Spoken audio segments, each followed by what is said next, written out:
Alright, now we're going to be going over section 3.2, where we're actually going to be looking at a special case of transversals where the transversal intersects parallel lines and some of the characteristics we can expect to see from that particular situation. So again, if you notice, I went ahead and I color-coded some of the angles I was going to be working with. I think that that's a great tool of just kind of keeping track, and I'm also going to have a little sheet of paper handy so that if I do need to cover up some of the lines, I can do so. A couple strategies we worked on last time. So first term here is a little bit of vocabulary. What do the arrowheads in the diagram tell you? We went over this in class the other day. I want you to take a second. Okay, see if you know what that means. Okay. And hopefully you brought it up that it means that L is parallel. We use the two kind of parallel looking lines to indicate that L is parallel to P. Alright, moving on. You can see here that I decided to use green for angles 1 and 5. So if we go up here and kind of label our angles 1 and 5, okay, if I go back to the chart for 3.1, I would see that since these are both, again, I can use a paper here to kind of cover it up, see that T is in fact the transversal here, and lines L and P, they're covered up there, but L and P are the lines, and I can see that one of the angles is on the outside of the two lines, so I automatically know it's not going to be alternate interior or same side interior angles. These are in fact corresponding angles, and if I go back trying to find the theorem or postulate that justifies that these two particular angles are congruent, I would see here that if two parallel lines are cut by a transversal, then corresponding angles, again those angles 1 and 5 are corresponding angles, are congruent. So it is in fact postulate 10.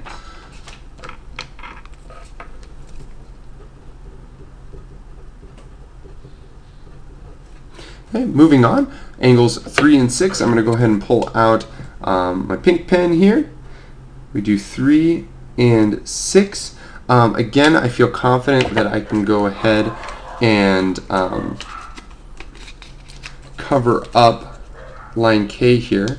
Line K is not going to be important to this problem. And I see again that T is my transversal, and L and P would be the two lines. And in this case, the angles are bounded within the lines, and they are on alternate or opposite sides of the transversal. So here I am dealing with alternate interior angles. Okay.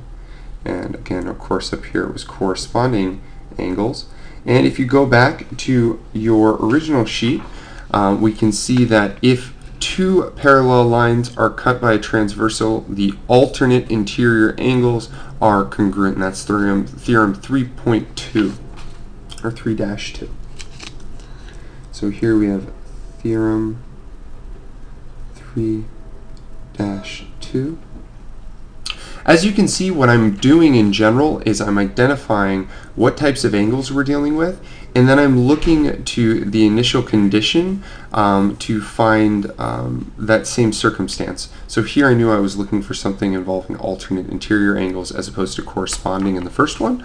We'll do the next one together, and I'll leave the last few for you to do on your own.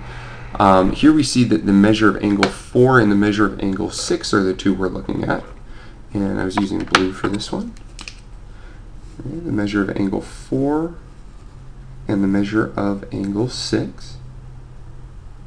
Now this time I see that those are on the inside, same transversal, same lines in this one. I see that those two are on the inside of L and P and on the same side of T, the transversal. So looking back to my sheet here, I know that if I'm dealing with my condition as being the same side, that those interior angles are supplements, so this particular one would be theorem 3.3. Or 3-3. 3-3. Alright, not 3 divided by 3.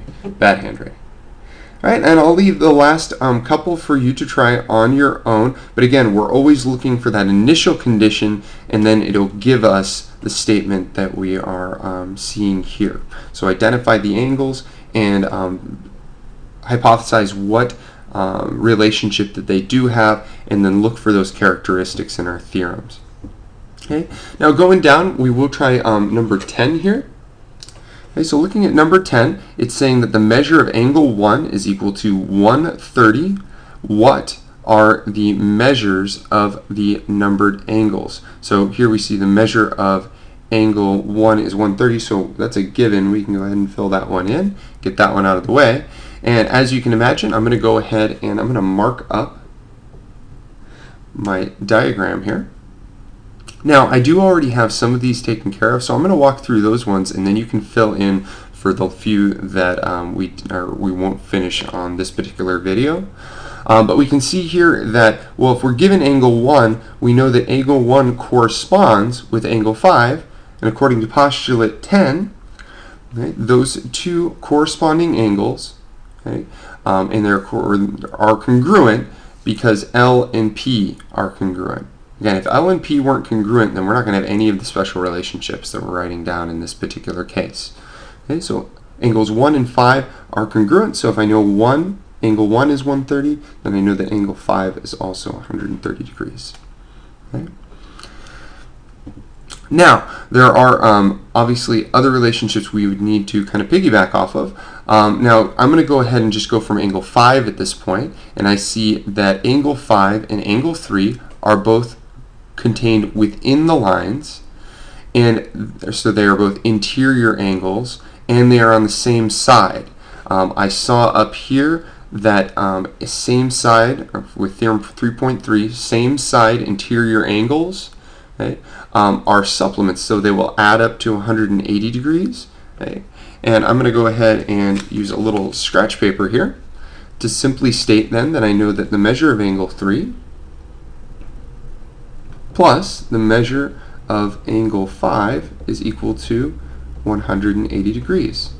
Well, I do know that measure of angle 5 is 130 degrees, so I can substitute that in, and using that substitution property of equality, measure of angle 3 is equal to 180 degrees. So if I want to know what the measure of angle 3 is, I can simply subtract 130 degrees from both sides. Again, using the strategy we have here above of simply stating a relationship we know and then filling it in with information that we have already obtained. Those will cancel, and we get the measure of angle 3 is equal to 150 degrees. And as you can see, it becomes something of a puzzle. You can continue to simply look for relationships that angle 3 would have with the other angles. For example, angle 3 and angle 2. Not even using any of the theorems that we've used today, we know that angle 3 and angle 2 are in fact vertical angles.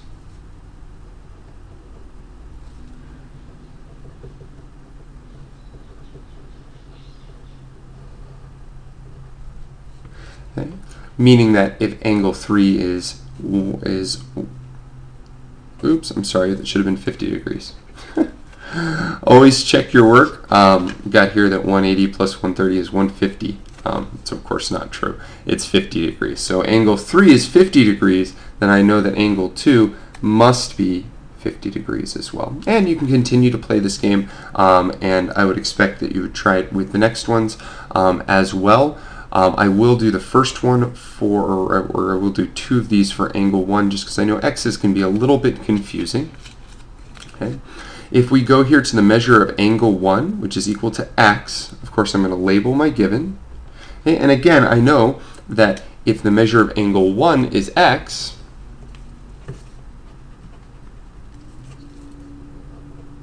one of the benefits of using a pencil, okay, then the measure of 5 is also, or angle 5 is also x. Now, going along with that same strategy that I did for the problem before, I do know that the measure of angle 3 and the measure of angle 5 are same side interior angles, so I can simply say once again that the measure of angle 3 plus the measure of angle 5 is equal to 180 degrees. Okay. And in this particular case, I look over and I see that, well, the measure of angle 5 was x degrees, meaning that I can replace it with x degrees. The measure of angle 3 is what I'm looking for, plus x degrees is equal to 180 degrees. I can then go ahead and subtract subtract x from both sides.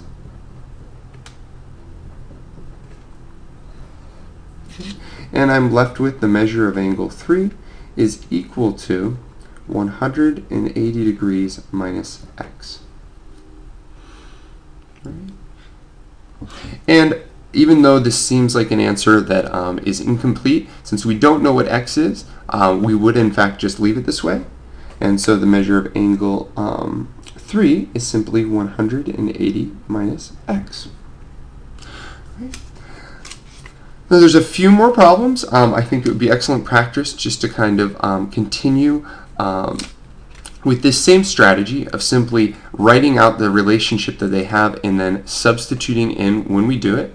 And again, filling in our chart up here with more and more information until we know all of the angles. You can use the theorems and postulates described on the first page, and you should have no trouble. If you do have any questions, of course, note them, ideally on the side of your paper, right next to where they are, so you can ask me a pointed question when we go over this in class. Okay. Well, this can conclude our review of Chapter 3.2. And again, please do come prepared to class with any questions. Thank you.